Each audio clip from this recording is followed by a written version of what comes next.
ஒரு குருநாதர் பாடசாலையில் தன்னுடைய சீடர்களுக்கு பாடம் நடத்தி கொண்டிருந்தார்.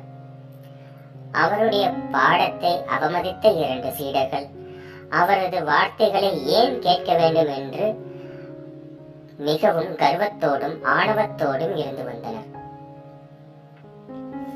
இதனை அறிந்த குருநாதர் சீடர்கள் இருவரையும் அழைத்து, ஏனப்பா, பாடசாலைகள் கற்க வேண்டியது நிறைய இருக்கிறது, அதற்குள் வெளியேற வேண்டும் என்று நினைக்கிறீர்களே, இது சரியா என்று கேட்டார்.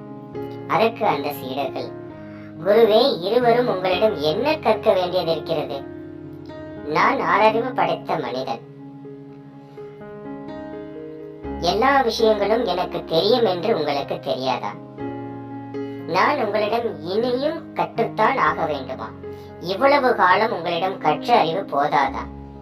இவர்களை பரிதாப நிலையில் பார்த்த குரு ஒரு சோதனை நடத்த முடிவு செய்தார்.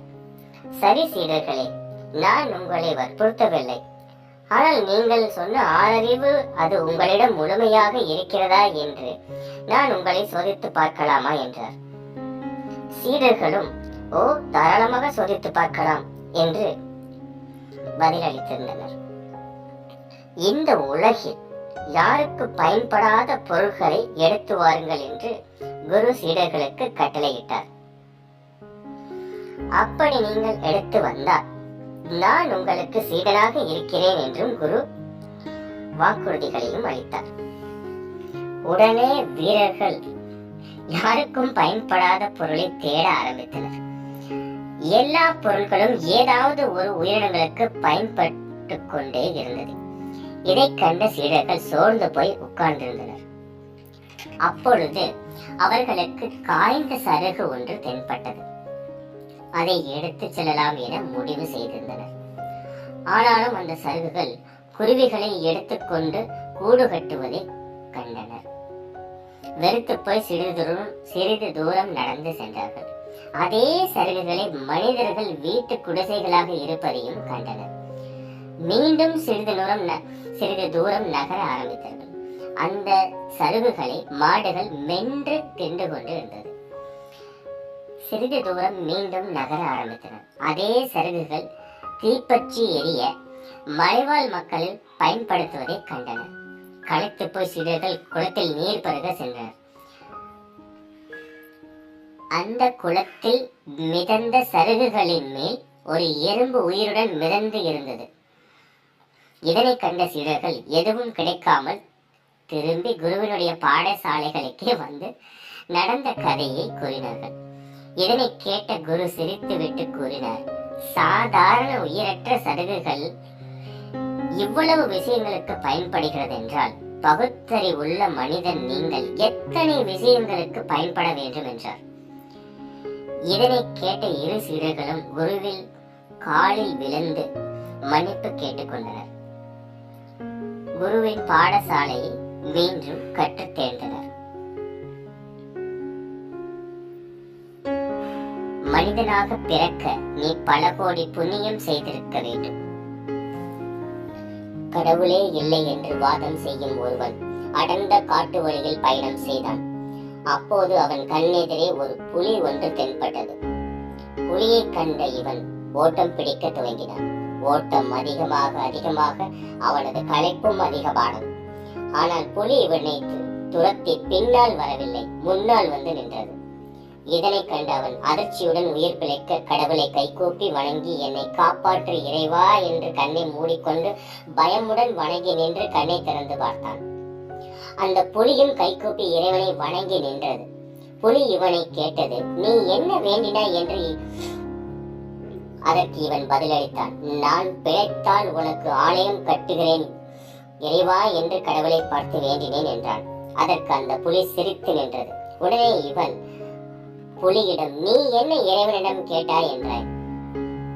அதற்கு அந்த புலி சொன்னது, நான் எதையும் கேட்கவில்லை. பல நாள் நான் உணவில்லாமல் இருந்த எனக்கு உணவளித்த இறைவா, உனக்கு கோடான கோடி நன்றி நன்றி நன்றி என்று தெரிவித்தேன் என்று கூறி அவனை அடித்து கொண்டு தின்றது. நாம் பிறருக்கு செய்யும் நன்மை தீமையை பொறுத்தே நம் வாழ்க்கையின் வினைப்பயன் அமைகிறது. உண்மையான மகிழ்ச்சி நீ சிரிப்பதில் இல்லை, பிறரை நீ சிரிக்க வைப்பதில் தான் இருக்கிறது. உண்மையான கடவுள் பக்தி என்பது எது தெரியுமா? இறைவனுக்கு தினமும் நன்றியை வாழ்நாள் முழுவதும் தெரிவிப்பதுதான். ஒரு நாள் அந்த வீட்டில் இருக்கும் மனைவி தன் கணவரிடம் சமைக்க காய்கறி வாங்கி வர சொன்னாள். இதை கேட்டவுடன் அவரும் தன் மனைவியின் சொல்லை தட்டாமல் சமைக்க காய்கறி வாங்க கடைக்கு சென்றார். அவளது கணவர் வெண்டைக்காயை வாங்கிவிட்டு வீடு திரும்பினார். வெண்டைக்காயை பார்த்த அவளது மனைவிக்கு கடும் கோபம். என்ன வெண்டைக்காய் இது, ஒரே முத்தலா இருக்குது, இதை சமைச்சு சாப்பிட்டா நறுச்சு நறுச்சுன்னு இருக்கும், இதை போய் எப்படி சமைக்கிறது, கொஞ்சம் பார்த்து வாங்க கூடாதா என்று திட்டிவிட்டு சமைக்க சென்றார். இதே போல் அடுத்த நாளும் கணவனை அழைத்து காய்கறி வாங்கிவிட்டு வாங்க என்றார். இதை கேட்ட கணவன் மறுமொழி சொல்லாமல் கடைக்கு சென்றார். வெண்டைக்காயை பார்த்ததும் முற்றியது வேண்டாம் என்றார். கடைக்காரரும் முற்றிய வெண்டைக்காய் இல்லாமல் கொடுத்தார். இவரும் வாங்கிவிட்டு வீடு வந்து மனைவியிடம் வெண்டைக்காயை கொடுத்தார். வெண்டைக்காயை பார்த்தவுடன் அவரது மனைவிக்கு கடும் கோபம் வந்தது. என்ன வெண்டைக்காய் இது, ஒரே எலசா இருக்கு, இதை சமைச்சா கொல கொலன்னு குழம்பெல்லாம் போயும், இதை போய் வாங்கிட்டு வந்திருக்கீங்க, இது எப்படி நான் சமைக்கிறது என்று சொல்லிவிட்டு நகர்ந்தார். அடுத்த நாளும் வந்தது. அடுத்த நாள் காலை தன் கணவரை அழைத்து சமைக்க காய்கறி வாங்கிவிட்டு வாங்க என்று கோபத்துடன் சொன்னார். இதை கேட்ட கணவரும் எதுவும் பேசாமல் கடைக்கு சென்று முத்தின வெண்டைக்காயும் வேண்டாம், இலசான வெண்டைக்காயும் வேண்டாம், கரெக்டா இருக்கிற வெண்டைக்காயை கொஞ்சம் பார்த்து கொடுப்பா என்றார். அதே போல் கடைக்காரரும் கொடுத்தார்.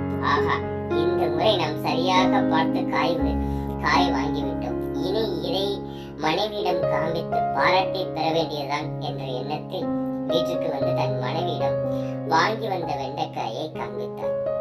வெண்டைக்காயை பார்த்த அவளது மனைவிக்கு கடும் கோபம் வந்தது. யோ, உனக்கு வெண்டைக்காய் தவிர வேற எந்த காயும் கண்ணுக்கு தெரியாதா? இல்ல கடைக்கு போகும்போது உன் கண்ணை எங்கேயா புடலியா வச்சிருக்கிற? எப்ப பார்த்தாலும் வெண்டைக்காயே தூக்கிட்டு வர. ஐயோ, கணவருக்கு என்ன செய்வதென்றே தெரியவில்லை.